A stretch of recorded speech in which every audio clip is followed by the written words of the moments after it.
Hello student, today we learn about the optical instrument. This is the first optical instrument named as simple microscope. तो simple microscope अगर general बात करें तो एक जो convex lens होता है सिंपल, जिसकी फोकल लेंथ बहुत छोटी हो, उसको हम सिंपल माइक्रोस्कोप कहते हैं. तो the definition of simple microscope है सिंपल माइक्रोस्कोप और a magnifying glass. This is the second name of the simple microscope, that is magnifying glass is just a convex lens of short focal length held close to the eye. तो जब आपने image बनानी होती है ना, तो आप ये कन्वेक्स लेंस अपनी आईज के पास रखते हैं. बिल्कुल जिसको ऑब्जेक्ट को देखना है उसको अपने हाथों में रख के उसकी जो इमेज बनानी है उसके लिए उसको आप चीज़ को, ऑब्जेक्ट को कभी नज़दीक और कभी दूर कर लेते हैं.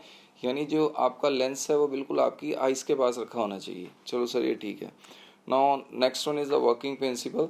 तो when an object A B is placed between the focus capital F and optical centre O of a convex lens.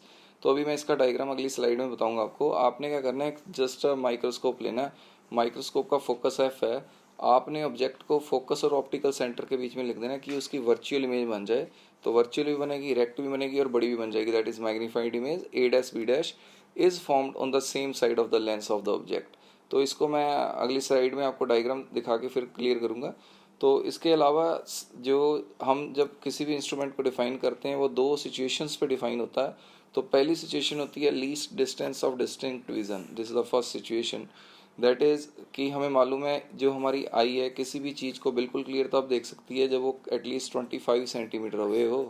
तो इसमें लिखा है since normal I can see an object clearly at the least distance of distinct vision. इसको sometimes वो capital D और sometimes capital L D D V लिख देते हैं.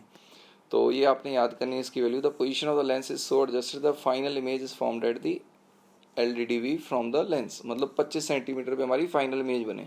हमने इंस्ट्रूमेंट को ऐसे रखना. तो चलो हम इसका डायग्राम देखते हैं. तो डायग्राम देखने से पहले ना आपको जब भी किसी इंस्ट्रूमेंट को डिफाइन करना तो आपको उसकी मैग्नीफाइंग पावर डिफाइन करनी पड़ती है. तो मैग्नीफाइंग पावर को डिफाइन करना जस्ट ये वैसे रेशियो होती है angle subtended by the image to the angle subtended by the object. तो पहले हम इसका डायग्राम देखते हैं फिर इसको आगे करेंगे. ठीक है. तो let I suppose this is a convex lens. ये कन्वेक्स लेंस है और ये उसकी फोकस है. तो हमने जो ऑब्जेक्ट रखना है that is place between the, इन दोनों के बीच में रखना है. तो मैंने सपोज मान लिया यहाँ पर मैंने ऑब्जेक्ट रख दिया, बिल्कुल यहाँ पर. This is the object. ठीक है. तो जब इसको ऑब्जेक्ट को यहाँ पर रखा तो मैंने इसको बोल दिया I suppose this is A and this one is B. चलो सर ये क्लियर है. तो यहाँ से रेज आएगी. अब ना इसकी इमेज बनानी सीखो जरा. यहाँ से रेज आई और यहाँ से एक तो ये बिल्कुल इसके ऑप्टिकल सेंटर से निकली जो कि अनडेविएटेड निकल गई. चलो सर ये तो ऐसे चल गई. तो इसको मैंने बोल दिया ओ. तो अब यहाँ से ये फोकस की तरफ पास होगी. सपोज मैंने मान लिया जो हमारा फोकस इन दिस साइड है, इन दिस डायरेक्शन, इस साइड में फोकस यहाँ पर है, ये मान लिया this one is the focus. तो रे जब पैरेलल आती है तो फोकस से पास होके जाती है. तो जब इसने फोकस से पास होके जाना है तो आई सपोज ये ऐसे करके यूँ करके रीड्रॉ कर लेते हैं इसको. यूँ करके यूँ निकल गई. चलो सर ठीक है. तो ये देखो आगे तो ये मिल नहीं रही, ये वाली रे और ये वाली रे तो आगे मीट नहीं होगी. तो इसको हमें मीट करना है तो हमें पीछे लेके जाना पड़ेगा. इसको तो हम पीछे लेके जाएंगे तो जहाँ पर वो मीट होंगी तो वहाँ पर उसकी वर्चुअल इमेज बनेगी. चलो सर ठीक है. तो मैंने मान लिया मैंने वर्चुअल इमेज बनानी है. तो वर्चुअल इमेज बनाने के लिए मैं इसको पीछे ले जाता हूँ. चलो सर ठीक है लेके जाओ. तो ये देखो इसको मैंने सपोज मान लिया यहाँ से पीछे ले गए. ये एक मिनट.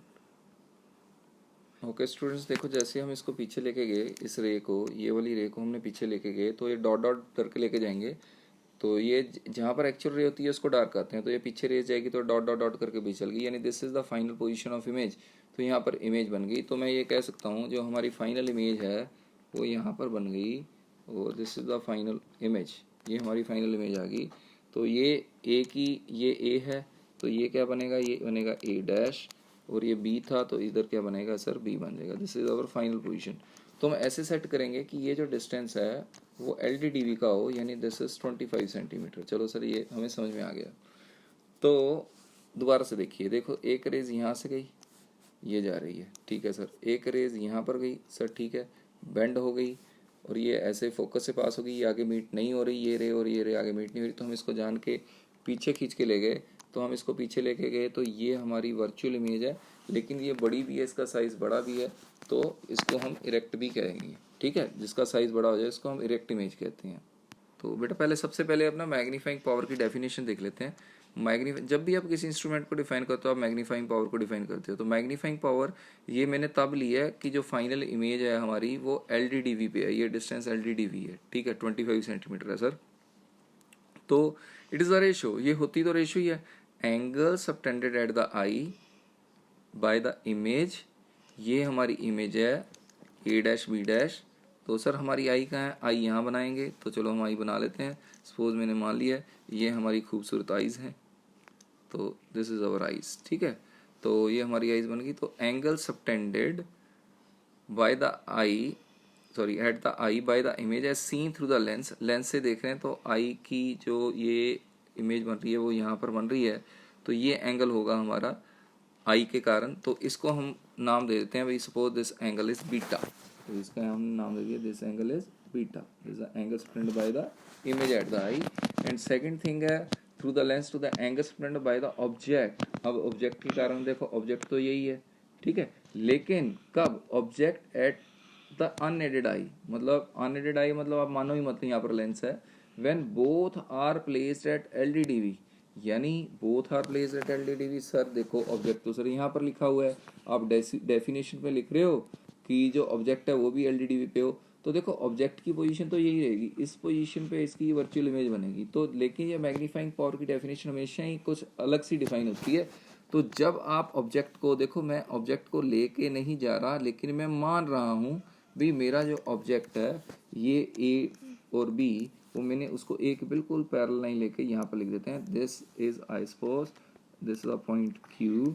तो ये देखो अभी मैंने बिल्कुल जो AB की हाइट है वो किसके बराबर है सर, QB के।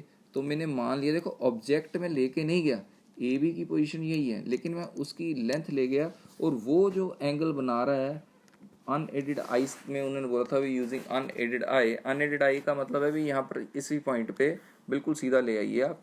तो आप इसको जब लेके जाएंगे दिस एंगल इज अल्फा, तो ये मैंने रे खींच दी, तो ये एंगल अल्फा है, this is angle subtended by the height of object and this is by the image. तो एक एंगल बीटा और एक एंगल अल्फा। पहले ना याद करो यार मैग्नीफाइंग पावर क्या है, magnifying is the ratio of angle subtended at the eye by the image, ये इमेज के कारण है, as seen through the lens to the angle subtended by the object at the unaided eyes। unaided eyes का मतलब basically यहाँ पर है भी, आप लेंस ना माने, when both are placed at LDDV। both are placed sir, object तो LDDV पे हो ही नहीं सकता, वो तो फोकस से पहले यहाँ पर बैठा है, लेकिन आपने जो एंगल लेना है ना वो उसकी हाइट जितना, मतलब मैंने ये वाली हाइट AB को पिक करके QB के बराबर कर दिया, QB डैश के बराबर कर दिया कि ये हाइट सेम आ जाए। तो मैं ये जो एंगल बना रहा है ये यहाँ पर अल्फा एंगल बना रहा है, तो ये ही मैंने मान लिया this is the angle subtended by the object at the eye alpha, and beta is the angle subtended by the this is image at the eye. चलो सर ये क्लियर है। अब इसका एक्सप्रेशन कैसे करना है, बहुत ही सिंपल एक्सप्रेशन है, तो एक्सप्रेशन स्टार्ट करते हैं। तो ये मैंने मैग्नीफिकेशन का सिंबल कैपिटल M मान लिया, तो capital M angle subtended by image to the angle subtended by object है, इमेज का बीटा है, ऑब्जेक्ट का अल्फा है। तो एंगल बहुत छोटे हैं, तो मैंने इन दोनों को टेंजेंट बीटा और टेंजेंट अल्फा ले लिया। तो अब जो tangent beta and tangent alpha की हमने वैल्यू पुट करनी है, तो we just got the answer. तो एक्सप्रेशन के लिए क्या करना है, हमने इसकी वैल्यू पुट करनी है टेंजेंट बीटा टेंजेंट अल्फा की। तो टेंजेंट बीटा जब आपने लिखना है तो ध्यान से देखो, टेंजेंट बीटा में आपने ये छोटा वाला ट्राइंगल लेना है। तो छोटे वाले ट्राइंगल में this is perpendicular and this one is base, यानी हम लिखेंगे टेंजेंट बीटा की जगह AB अपॉन BO या OB बोल सकते हैं, AB अपॉन OB। तो मैंने ये लिख दिया AB upon OB, tangent beta कर दिया। अब सिमिलरली अब टेंजेंट अल्फा की वैल्यू लिखनी है, तो टेंजेंट अल्फा में ये वाला ट्राइंगल, तो इसमें लिखोगे QB dash upon OB dash, यानी QB dash upon OB dash लिखेंगे। तो मैंने ये भी लिख दिया QB dash upon OB dash. अब ये AB और QB डैश ये दोनों बराबर हैं, देखो ये हमारा AB था, इसी को हम उठा के लेकर नहीं गए थे, बस इसका डिस्टेंस चूज़ कर लिया था QB डैश, तो ये दोनों बराबर ही हैं, तो ये दोनों कैंसिल हो जाएंगे, तो ये दोनों हमने कैंसिल कर दिए हैं। तो हमारे पास ये OB डैश ऊपर चल गया, OB नीचे आ गया, OB डैश हमारा जो है OB डैश की जो वैल्यू है वो देखो यहाँ से लेके अब यहाँ तक है, यानी ये माइनस डी हुआ, और ये ओ बी है, ये पोजीशन ऑफ ऑब्जेक्ट है, तो यानी माइनस यू हो गया। यानी मैं कह सकता हूँ minus D upon minus U जो हमारी वैल्यू है, तो हमने minus D upon minus U put कर दिया, तो this is the answer of magnification. तो this is the answer for magnification of simple microscope and final image is formed at LDDV। तो हमें फाइनली पता लग गया भी जो हमारी मैग्नीफिकेशन है वो m equal to D by U है। तो अभी हमने क्या किया, अब नेक्स्ट पूरी डेरिवेशन निकालने के बाद हमने क्या किया, लेंस इक्वेशन लगा दी लेंस के लिए। तो लेंस इक्वेशन तो हमें पता ही है, -1/u + 1/v equal to 1/f होती है। अभी u की वैल्यू -u के पुट करी, ये देखो, क्योंकि हमें मालूम है भी u की डायरेक्शन इस साइड है, ये u है, तो u को हम -u लेंगे, d को भी, d भी इस तरफ है तो d को भी -d लेंगे। तो मैंने दोनों की वैल्यू पुट कर दी, u को -u और d को -d, v जो इमेज है उसको -d पुट कर दिया। माइनस माइनस प्लस हो गया, यानी ये प्लस का हो गया। फिर मैंने इस पूरी इक्वेशन को न्यूमरेटर से d को मल्टीप्लाई कर दिया, तो ये d बाई यू आ गया, देखो ये d बाई यू हो गया, ये d बाई डी माइनस का यानी d बाई यू -1 आ गया, तो इसको d से मल्टीप्लाई किया तो ये d बाई एफ आ गया। तो मैंने क्या किया, d बाई यू जो होता है हमारा मैग्नीफाइंग होती है, मैग्नीफिकेशन होती है, मैग्नीफाइंग पावर, तो ये मैग्नीफाइंग पावर आ गई, 1 इस तरफ चल गया, that is 1 + d by F. यानी we have the two result of magnifying power of simple microscope when final image is formed at LDDV, that is 1 + d by f and m equal to d by u. Now the next topic of the same simple microscope when the final image is formed at infinity, ये next topic है, तो मैं थोड़ा इसको जल्दी करूँगा। तो जब भी आपने किसी भी इंस्ट्रूमेंट की इमेज बनानी है तो वो दो तरीके से बनती है, एक least distant of distinct reason and next one is infinity. तो सबसे पहले जब आपने करना है, आपने मैग्नीफाइंग पावर की डेफिनेशन देनी है, तो ये बिल्कुल सेम है, बस इसमें याद रखना है ये भी angle subtended by the image to the angle subtended by the object है। लेकिन इसकी डेफिनेशन में देखो, ये मैंने जब आपने इमेज इन्फिनिटी में बनानी है तो आपने ऑब्जेक्ट को फोकस पे रख लेना है, फोकस पे रखोगे तो ये रे सीधी गई और ये ऑप्टिकल सेंटर से अनडिविटेड गई, तो जब ये सीधी जाएगी तो ये फोकस से पास होगी, यानी ये फोकस से पास होगी, ये दोनों रेज पैरेलल होगी, आगे तो मिलेंगी नहीं, तो इसको पीछे खींच के ले जाओ, डॉट डॉट डॉट डॉट, तो इधर इन्फिनिटी बना दी, यानी final image is formed at infinity. चलो सर ये क्लियर है। तो यानी मैं कह सकता हूँ मेरा जो ऑब्जेक्ट है वो यहाँ पर है ए और ये है बी, तो इसकी जो फाइनल इमेज है वो इन्फिनिटी पे बन रही है। तो ये जो हमारी रे है ये सेंटर से पास हो रही है, तो ये इन्फिनिटी को यानी इस तरफ अप्रोच हो रही है, तो this is angle subtended by the image beta when image is found at infinity. And जो ऑब्जेक्ट है बाय डेफिनेशन लिखा है angle subtended by the object at the I when situated at LDDV। देखो मुझे भी मालूम है ऑब्जेक्ट यहीं पड़ा है, लेकिन आपने जब एंगल लेना है तो उस ऑब्जेक्ट की हाइट सेम हाइट यहाँ दे गए, इसको मैंने बोल दिया QC या QD, कुछ भी बोलो, QE बोल दो, चलो ये QE मान लिया। तो यहाँ से जो एंगल सबटेंड कर रहा है सेंटर पे वो हमारा एंगल अल्फा है, तो ये जो एंगल है this is the angle subtended by the object when eight LDDV। देखो ऑब्जेक्ट LDDV पे मैं बार बार ये चीज़ बोल रहा हूँ, ऑब्जेक्ट ने अपनी जगह छोड़नी नहीं है, ऑब्जेक्ट यहीं होगा, ये वाली जगह पे देखो, ये यहाँ पर बैठा ऑब्जेक्ट, ठीक है सर, तो बस उसकी लेंथ लेके चल जाओ, तो डेफिनेशन के हिसाब से ये एंगल हमारा अल्फा हो गया। चलो सर ठीक है, तो अब डेरिवेशन को जब प्रूफ करना तो m equal to beta by alpha होगा, तो बीटा की जगह आप m equal to tangent beta upon tangent alpha ले लेंगे। तो चलो सर ठीक है, अब टेंजेंट बीटा और टेंजेंट अल्फा, बीटा का लगाओगे तो परपेंडिकुलर ये हमारा ए बी है, तो A B upon C F बोल दो, और जो टेंजेंट अल्फा है वो उसमें देखोगे तो वो Q F perpendicular upon base, base हमारा सी ई है, तो इसमें क्यू एफ और ए बी की हाइट बराबर है, कैंसिल हो जाएंगे, यानी सी ई अपॉन सी एफ आ जाएगा। जो सी ई की वैल्यू है वो लीस्ट डिस्टेंट ऑफ डिस्टेंस लेना, वो -d हो गई, तो क्योंकि हमारा ऑब्जेक्ट -d पे हमने माना है, और सी एफ की जो वैल्यू है वो हमारी -f हो गई, क्योंकि ये डिस्टेंस इस तरफ है, तो ये -f इस तरफ हो गया, तो माइनस माइनस कैंसिल हो गया, तो हमारा आंसर d बाई एफ आ गया। तो देखो हमारी जब इन्फिनिटी पे इमेज बनी है तो हमारी मैग्नीफाइंग पावर आई है d बाई एफ, जब हमारा इन्फिनिटी पे बना, तो जब हमारा मैग्नीफिकेशन थी LDDV पे तो हमारा आंसर था 1 + d बाई एफ, यानी हमारी मैग्नीफिकेशन 1 से लेस होगी जब फाइनल इमेज इन्फिनिटी पे बनती है।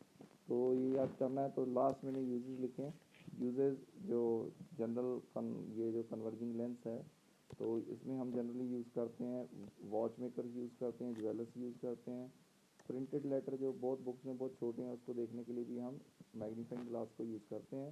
या इसको सिंपल माइक्रोस्कोप भी कहते हैं, या रीडिंग ऑफ वर्नियर स्केल, क्योंकि वर्नियर स्केल की जो रीडिंग होती है बहुत छोटा छोटा डिस्टेंस होता है, नेक्ड आई से हमें बिल्कुल सही नज़र नहीं आती, तो करके हम ये भी यूज़ करते हैं. These are the basically uses. Thank you.